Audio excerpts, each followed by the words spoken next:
ஓகேடா. Types of கம்பெனியில் incorporated basis of incorporated companies பார்த்தோம். ஓகேவா? அதில் பார்த்தீங்கன்னா chartered company, statutory company, association not for profit பார்த்தோம். இப்போ வந்து கிளாசிஃபிகேஷன் ஆஃப் கம்பெனிஸ் அந்த பேசிஸ் ஆஃப் மெம்பர்ஷிப், அதாவது உறுப்பினர்கள் அடிப்படையில் என்னென்ன இருக்குன்னு பார்க்கலாம். அதில் 2 types is there: private company, public company. Okay, first one is private company. Private company is a தனி நிறுவனம் அப்படின்னு சொல்கிறாங்க. பேஜ் நம்பர் 52ல் பாரு. Private limited company is a type of company. இந்த கம்பெனியில் ஒரு வகை சார்ந்தது தான் ப்ரைவேட் கம்பெனி அப்படிங்கிறாங்க. Which is formed with the minimum 2 share holders. 2 share holders இருக்கணும், 2 டேரக்டர்ஸ் இருக்கணும் அப்படிங்கிறாங்க minimum. Okay, the 2 share holders and 2 directors. The minimum requirement with respect to authorised or paid up capital, அதாவது 1 lakh has been a omitted by the companies amendment. அதாவது என்ன சொல்கிறாங்கன்னா, 1 லட்சம் குறைந்தபட்சம் 1 லட்சம் போட்டு அதுக்கு தகுந்த மாதிரி ரிஜிஸ்ட்ரேஷன் ரெக்குயர்மெண்ட் இருக்கும் அப்படின்னு சொல்கிறாங்க. Has been omitted by a companies amendment, அதாவது இந்த கம்பெனி சட்ட திருத்தப்படி அமேங்மெண்ட் திருத்த சட்டம் 2015 பார்த்தீங்கன்னா மே 29 2015 வந்து another crucial condition of private limited, அதாவது இன்னொரு கண்டிஷன் கொண்டு வந்தாங்களாம். Company is that by articles of association or restrict the right to shares in the share, also prohibit any invitation to the public to subscribe for any securities of the company. அதாவது இன்னொரு சட்டம், திருத்த சட்டம் கொண்டு வந்தாங்க அப்படின்னு சொல்கிறாங்க. ஓகேவா? எந்த ஒரு பங்குகளையும் பங்குதாரர்களுக்கு மாற்றம் செய்ய முடியாது அப்படின்னு சொல்லி கொண்டு வந்தாங்களாம்.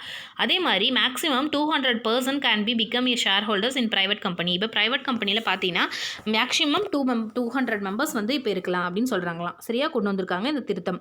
Name of private company should be suffixed with a private limited or P limited. இந்த மாதிரி எக்ஸாம்பிள் பார்த்தீங்கன்னா ப்ரைவேட் லிமிடெட் ஆர் பீன் போட்டு ப்ராக்கெட்டில் பி போட்டு லிமிடெட் அப்படின்னு போட்டுக்கலாம்.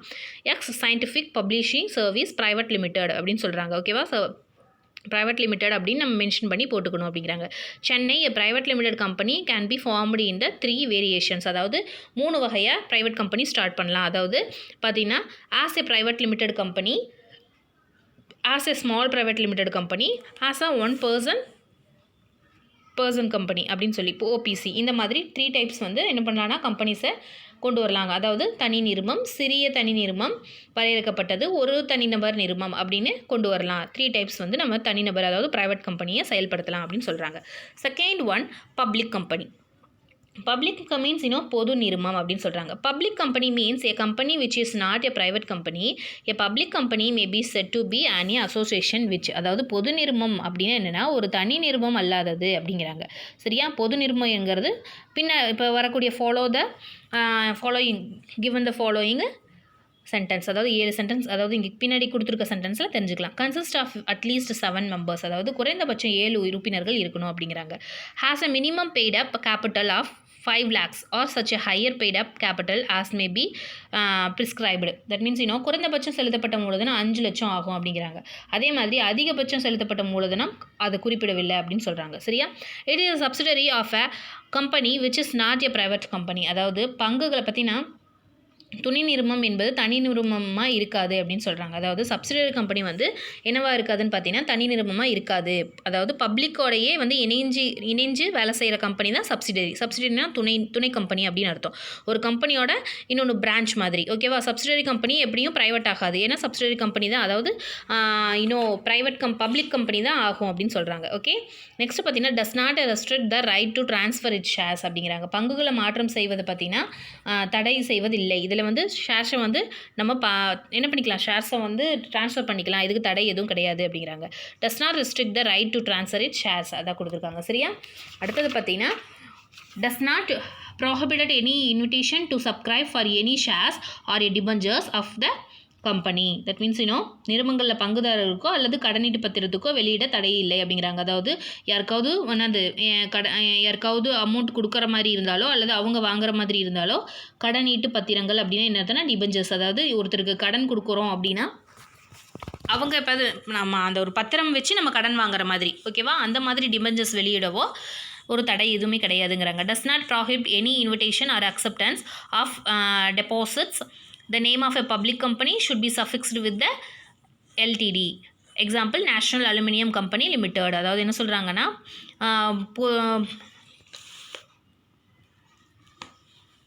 பொதுமக்களுக்கு ஒரு அழைப்பு விடுவிக்கலாம் அப்படிங்கிறாங்க. பொதுமக்களுக்கு எதுக்கு அழைப்பு வைக்கணும்னா, ஒரு ஒரு பொது பப்ளிக் கம்பெனிங்கும்போது ஷேர்ஸ் வேணும். அதிகமாக நமக்கு ஷேர்ஸ் வந்து வாண்டடாக இருக்கும்போது பொதுமக்களுக்கு நமக்கு ஷேர்ஸ் வந்து சேல் பண்ணலாம். அப்படின்னா என்ன அர்த்தம் அப்படின்னு பார்த்தீங்கன்னா, ஷேர்ஸ் இப்போ நமக்கு வந்து ஒரு கம்பெனி ரன் பண்ணுற, அந்த கம்பெனிக்கு இன்வெஸ்ட் வந்து தேவைப்படுது. நீ வந்து கொஞ்சம் போட்டிருக்க கேபிட்டல். அப்போது என்ன உனக்கு இனி நிறைய வேணும் அப்படிங்கும்போது மக்களுக்கு வந்து நீ அழைப்பு விடுக்கலாம். அதாவது என்ன பண்ணலான்னா, இன்வைட் பண்ணலாம்.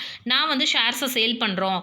ஒரு ஷேர் அதாவது நிறைய ஷேர்ஸ் வச்சுருப்பாங்க. அந்த ஷேர்ஸை நம்ம சேல் பண்ணுறோம் அப்படின்னு பொதுமக்களுக்கு என்ன பண்ணலாம்?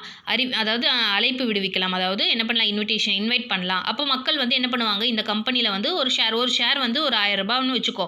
அப்போ அந்த ரூ. 1000 கொடுத்து நம்ம வாங்கும்போது, இப்போ அந்த கம்பெனி வந்து லாபம் நோக்கி போயிட்டுருக்கு. அதாவது என்னது? ப்ராஃபிட்டை வந்து கெயின் பண்ணுறதுல அது ரொம்பவுமே இதாக இருக்குது, மோட்டிவாக போயிட்டுருக்கு. அப்போ வந்து அந்த கம்பெனி வந்து ஹைஃபையாக போகும்போது, நம்ம ரூ. 1000க்கு வாங்கினா, அவங்க லாபம் ஈட்டும்போது அந்த ரூ. 1000 எங்கே போகும்? அந்த கம்பெனிக்கு தான் போகும். அந்த கம்பெனிக்காரன் அந்த ஷேர்ஸ் எல்லாம் இப்போ ஒரு 1000 பேர் ஷேர்ஸை வாங்குறாங்கன்னா, அந்த பணமெல்லாம் போட்டு பிஸ்னஸ் பண்ணுவான். அதில் வர லாபத்தை வந்து என்ன பண்ணுவான்னா நமக்கு கொடுப்பான். அதாவது நான் ரூ. 1000 போட்டேன்னா ரூ. 1100 வரும். அப்போது அந்த கம்பெனி வந்து ஹைஃபையாக போயிட்டே இருந்துச்சுன்னா நமக்கு அதில் ஒரு லாபம் வரும். நான் ஒரு சின்ன இன்வெஸ்டர்ஸ் தான். எனக்கு என்னோட அதாவது செல்ஃபிஷாக நான் வந்து எனக்கு லாபம் வேணுங்கிறதுக்காக நான் இன்வெஸ்ட் பண்ணுறேன். அதாவது ஷேர்ஸை வாங்குறேன். ஓகேவா? அந்த மாதிரி இங்கே வந்து மக்களை அழைக்கலாம். இதுக்கு ஒரு தடை கிடையாது அப்படின்னு சொல்லியிருக்காங்க. This is a public company. Okay. Okay, next one classification of companies on the basis of liability. அதாவது பொறுப்பின் அடிப்படையில் பார்க்குறோம். அடுத்தது பார்த்தீங்கன்னா கம்பெனி லிமிடெட் பை ஷேர்ஸ், அதாவது பங்குகளால் வரையறுக்கப்பட்ட கம்பெனி அப்படிங்கிறாங்க, நிறுவனம் அப்படிங்கிறாங்க. அப்படின்னா என்ன அர்த்தம் அப்படின்னு பார்த்தீங்கன்னா, பங்குகளால் வரையறுக்கப்பட்டது அப்படின்னு சொல்கிறாங்க. அப்போது ஒரு கம்பெனியில் ஒரு ஷேர்ஸை நம்ம இன்வெஸ்ட் பண்ணுறோம் அப்படின்னா, இப்போது 1 lakhக்கு நீ 80,000 கொடுத்துட்ட அப்படின்னா இனி 20,000 நீ கொடுக்கணும். பேலன்ஸ் இருந்ததுன்னா அந்த பேலன்ஸ் அமௌண்ட்டுக்கு நீ என்ன இருக்கும்? உன்னோட லைபிலிட்டி, உன்னோட ரெஸ்பான்சிபிலிட்டி இருக்குது அப்படின்னு சொல்கிறாங்க. உறுப்பினர்கள் பார்த்தீங்கன்னா பொறுப்பு என்பது பங்குகள் மீதான, அதாவது செலுத்தப்படாத பங்குகள். நீ எவ்வளோ ஷேர்ஸ் வந்து இன்வெஸ்ட் பண்ணணும், 1 lakh பண்ணணும்னு ஒரு கண்டிஷன் இருக்குது. அதை 80,000 நீ பண்ணிட்டேன், 20,000 நீ பண்ணணும்னா அதோட ரெஸ்பான்சிபிலிட்டி உனக்கு இருக்குது அப்படின்னு சொல்கிறாங்க.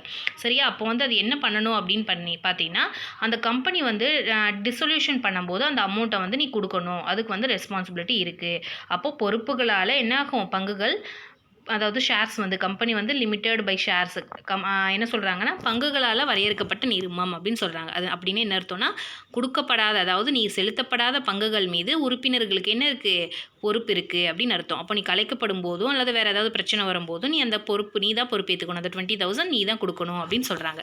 ஓகேவா? This is a company limited by shares. அதான் கொடுத்துருக்காங்க. The limit of its members is limited to amount if any remaining unpaid on the shares held by them. நீ கொடுக்காத அமௌண்ட்டுக்கு தான் நீ பொறுப்பாக அப்படிங்கிறாங்க. அதே மாதிரி such liability can be enforced either during the lifetime of the company or during the winding up of the company. அதுக்கு வந்து நீ பொறுப்பாக, அதனால் வாழ்நாள் ஃபுல்லாகவும் பொறுப்பாக. அதே மாதிரி வைண்டிங் அப், நீ கம்பெனியை கலைக்கப்படும் போது நீ செலுத்தப்படணும் அப்படின்னு சொல்கிறாங்க. நீ அந்த கொடுக்கப்படாத ஷேர்ஸை நீ கொடுக்கணும் அப்படின்னு சொல்கிறாங்க. This is called a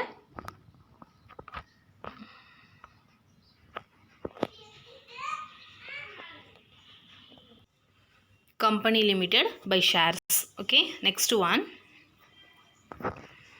company limited by guarantee. company limited by guarantee, பொறுப்புறுதியால் வரையறை செய்யப்பட்ட நிறுவனங்கள் அப்படின்னு சொல்கிறாங்க. A company limited by guarantee is a company in which a liability of its member is limited by its memorandum to such an amount as the members may respectively undertake to contribute to the assets of the company. In the event of its being wound up, such companies are generally formed for the promotion of commerce, arts, science. Okay, என்ன சொல்ல வராங்கன்னா, எ company limited by guarantee, அதாவது ஒரு பொறுப்புறுதி நிறுவனம் பொறுப்பு கொடுத்துரு. அதாவது வவுண்டப், அதாவது வைண்டிங் ஆகும்போது ஒரு கம்பெனி வந்து கலைக்கப்படும் போது அதன் கடன்களை தீர்க்க முடியாத போது என்ன பண்ணும்?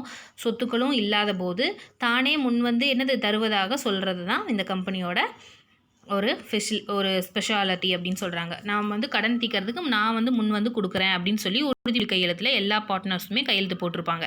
அந்த மாதிரி நடக்கக்கூடிய ஒரு கம்பெனி தான் கம்பெனி லிமிட்டட் பை கேரண்டி, அதாவது பொறுப்புறுதியால் வரையறை செய்யப்பட்ட ஒரு நிறுவனம் அப்படின்னு சொல்கிறாங்க. இது பார்த்தீங்கன்னா arts and science and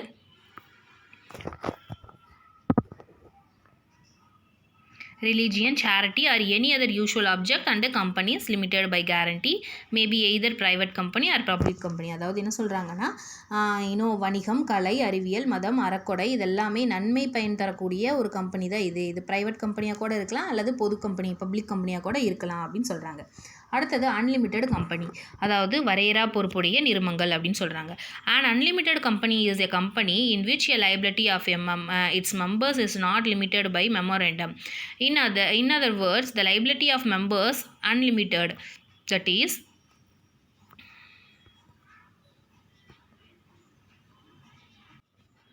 okay, unlimited லைபிலிட்டின்னு என்ன அர்த்தம்னு பார்த்தீங்கன்னா வரையறா பொறுப்பு. அவங்களுக்கு பொறுப்பு நிறைய இருக்குது அப்படின்னு சொல்கிறாங்க. அவங்களோட கம்பெனியில் ஏதாவது ஒரு லாஸஸ் ஆச்சுன்னா அவங்க என்ன பண்ணணும்னா தனிப்பட்ட சொத்துலேருந்து கூட எடுத்து கடனை கட்டுறதுக்கு பொறுப்பாவாங்க அப்படின்னு சொல்கிறாங்க. அந்த மாதிரி எதுவும் மென்ஷன் பண்ணல மெமோரண்டமில், அதாவது அறிக்கையில், அதாவது அவங்களோட அக்ரிமெண்ட்டில் எதுவுமே அந்த மாதிரி சொல்லலை அப்படின்னா இவங்க என்ன பண்ணலாம், கவர்மெண்ட் மூலமாக நம்ம கேஸ் போட்டால் கவர்மெண்ட் ஒரு கலைப்பாளர், அதாவது ஒருத்தரை நியமிப்பாங்களாம். அந்த கலைப்பாளரை வச்சு நம்ம என்ன பண்ணிக்கலாம், அந்த ஜாயிண்ட் ஸ்டாக் கம்பெனியை வைண்ட் அப் பண்ணிக்கலாம் அப்படின்னு சொல்கிறாங்க. ஆனால் நான் எல்லாருமே என்ன பண்ணுவாங்க, தன்னோட சொந்த சொத்தை எடுத்து கடனை கட்டுறதுக்கு முன் வரணும் அப்படின்னு சொல்லி அதில் போட்டிருப்பாங்களாம். ஓகேவா, this is called A unlimited company.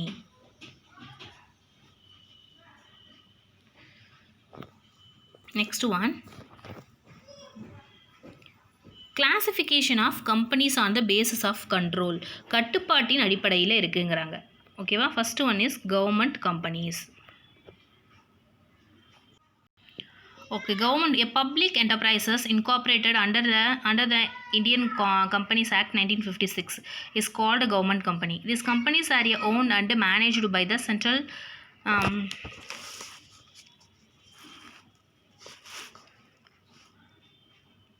or state government. Section 617 of the Companies Act 1956 defines the government companies as any company in which not less than 51% of the paid up shares capital is held by. அதாவது என்ன சொல்கிறாங்கன்னு பார்த்தீங்கன்னா, பொதுத்துறை நிறுவனங்கள் 1956 இந்திய நிறுவன சட்டத்துக்கு கீழே கொண்டு வந்தாங்களாம். அதுதான் அரசு நிறுவனம் அப்படின்னு சொல்கிறாங்க, கவர்மெண்ட் கம்பெனி அப்படின்னு சொல்கிறாங்க. இந்த வகை நிறுவனங்கள் பார்த்தீங்கன்னா மத்திய அரசுக்கும் மாநில அரசுக்கும் சொந்தமானதுங்கிறாங்க, சென்ட்ரல் கவர்மெண்ட் ஸ்டேட் கவர்மெண்ட்டுக்கு சொந்தமானது அப்படிங்கிறாங்க. அதே மாதிரி 1956 தான் இந்திய நிறுவன சட்டம் கொண்டு வந்தாங்களாம். அதாவது என்ன சொல்கிறாங்க, இந்தியன் கம்பெனி ஆக்ட் கொண்டு வந்தாங்களாம். ஓகேவா, 617 அரசு நிறுவனங்கள் பார்த்தீங்கன்னா 51% மேலே என்ன இருக்கணும், கேபிட்டல் வச்சிருக்கணும், அதாவது மூலதனம் செலுத்தி இருக்கணும். அப்போ தான் கவர்மெண்ட் கம்பெனி அப்படின்னு அர்த்தம். இது ஒன் வேர்டில் வரும், நோட் பண்ணி வச்சுக்கோ. 51% மேலே என்ன வச்சிருக்கணும்னா கேபிட்டல் வச்சிருக்கணும் அப்படிங்கிறாங்க. அதில் பார்த்தீங்கன்னா first one is central government or state government or the central government or any state government or government or governments are என்ன சொல்கிறாங்கன்னா மத்திய அரசு, மாநில அரசு அல்லது மாநில அரசுகள். அதாவது இதெல்லாமே பார்த்தீங்கன்னா கவர்மெண்ட்டுக்கு கீழே நடக்கக்கூடியதுனால நிறுவனங்கள், அரசு நிறுவனங்கள் அப்படின்னு சொல்கிறாங்களா. ஓகேவாடா.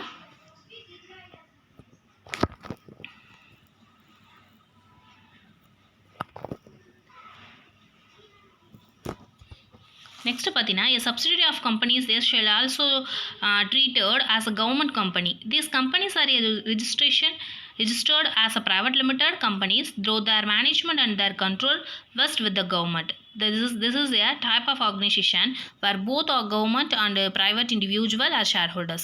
Sometimes these companies are called as mixed ownership company. அதாவது என்ன சொல்கிறாங்கன்னா அரசு நிறுவனம், துணை நிறுவனம், அதாவது அரசு நிறுவனம் அப்படின்னு இருக்குது. கவர்மெண்ட் கம்பெனியோ சப்சிடரி கம்பெனியோ அட்டாச் ஆயிரும், அதாவது துணை கம்பெனி கவர்மெண்ட்டுக்கு சப்சிடரியாக இருக்கிறது. இது ரெண்டுமே கவர்மெண்ட் கம்பெனி தான் அப்படின்னு சொல்கிறாங்க. சரியா, சம்டைம்ஸ் சப்சிடரி கம்பெனியும் கவர்மெண்ட் கம்பெனி தான் அப்படிங்கிறாங்க. பதிவு செய்யப்பட்டாலும் பதிவு செய்யப்படலைனாலும் கவர்மெண்ட்டுக்கு சப்சிடரியாக இருந்ததுன்னா அது கவர்மெண்ட் கம்பெனி தான் அப்படின்னு சொல்கிறாங்க. சரியா, அதன் மேலாண்மையும் கட்டுப்பாடும் எங்கே இருக்கும் அப்படின்னு பார்த்தீங்கன்னா கவர்மெண்ட்டை தான் இருக்கும் அப்படிங்கிறாங்க. இந்த மாதிரி நிறுவனங்களை பார்த்தீங்கன்னா பங்குதாரர்களாகவும் தனியாரும் அரசும் இருப்பாங்க, ரெண்டு பேருமே இருப்பாங்க.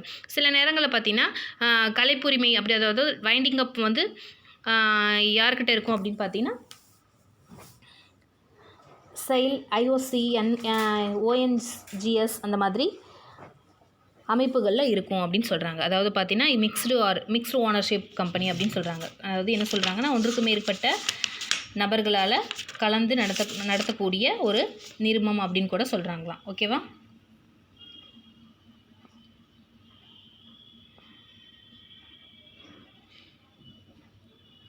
இதுக்கெல்லாம் பார்த்தீங்கன்னா SAIL, SAIL, SAIL, IOC இந்த கம்பெனியெல்லாம் வந்து ஒரு எக்ஸாம்பிள்ஸ் அப்படின்னு சொல்கிறாங்க. Steel authority of India, next oil corporation, oil and natural gas corporation, gas corporation, Bharat heavy electricals இதெல்லாமே பார்த்தீங்கன்னா ஒரு mixed ownership company.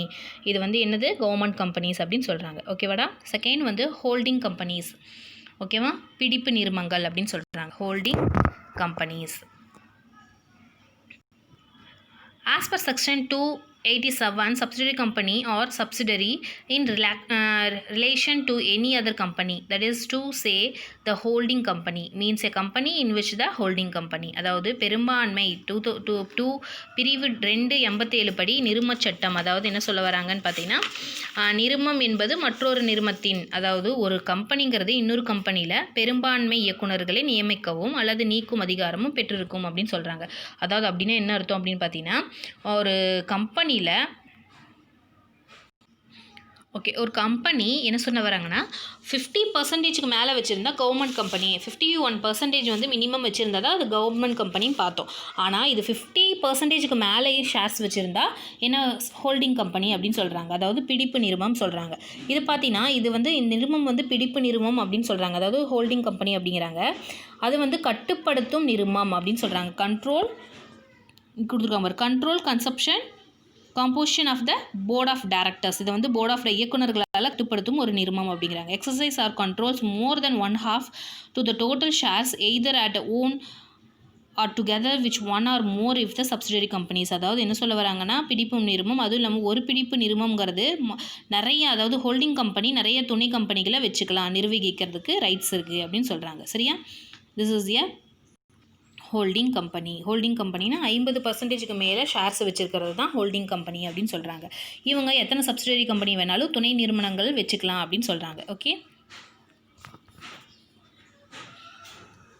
provide a such a class, the classes of hold companies may prescribed shall not have a layer subsidiaries beyond such numbers as may be the prescribed, அதாவது நிறையா துணை நிறுவனங்களை வச்சுக்கலாம் அப்படின்னு சொல்கிறாங்க. அடுத்தது வந்து சப்சிடரி கம்பெனிஸ், அதாவது துணை நிறுவனங்கள் அப்படின்னு சொல்கிறது. துணை நிறுவனம்னா என்னன்னு பார்த்தீங்கன்னா, subsidiary company or subsidiary in relation to any other company, that is to say the holding company means a company in which the holding company அந்நிறுவனம் மொத்த பங்குகளில் முதலில் பார்த்தீங்கன்னா 50 விழுக்காட்டிற்கு அதிகமாக பங்குகளை வந்து மற்றொரு நிறுவனம் வைத்திருந்தாலும், அதாவது அந்த கம்பெனி வந்து ஹோல்டிங் கம்பெனி 50%க்கு மேலே வச்சுருந்தாலும் சப்சிடரி கம்பெனி 50%க்கு மேலே, அதாவது என்ன சொல்கிறாங்கன்னு பார்த்தீங்கன்னா, ஹோல்டிங் கம்பெனி, அதாவது ஃபஸ்ட்டு ஹோல்டிங் கம்பெனினா பிடிப்பு நிறுவனம், அதாவது 50%க்கு மேலே வந்து ஷேர்ஸ் வச்சுருக்கிறவங்க தான் என்ன சொன்னேன், ஹோல்டிங் கம்பெனி அப்படின்னு சொன்னேன். சப்சிடரி கம்பெனினா இப்போ ஃபார் எக்ஸாம்பிள் என்ன சொல்லியிருக்காங்கன்னு பார்த்தீங்கன்னா, ஹெச் என்ற ஒரு கம்பெனி,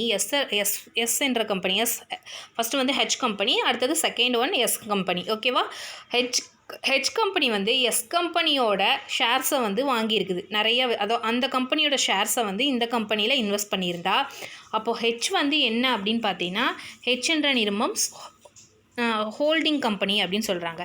எஸ் வந்து சப்சிடரி கம்பெனி, துணை நிறுவனம் அப்படின்னு சொல்கிறாங்க. ஓகேவா, புரிஞ்சுதா? இதுதான் சப்சிடரி ஹோல்டிங் கம்பெனி அப்படின்னு சொல்கிறது. அதாவது ஒரு கம்பெனியோட வந்து ஷேர்ஸை வந்து இன்னொரு கம்பெனியில் இன்வெஸ்ட் பண்ணியிருந்தா, அப்போ ஃபஸ்ட்டு வந்து ஹெச் வந்து என்னன்னு பார்த்தீங்கன்னா ஹோல்டிங் கம்பெனி, அப்போது அந்த ஷேர்ஸ் எல்லாம் இது ஹோல்ட் பண்ணிருச்சு.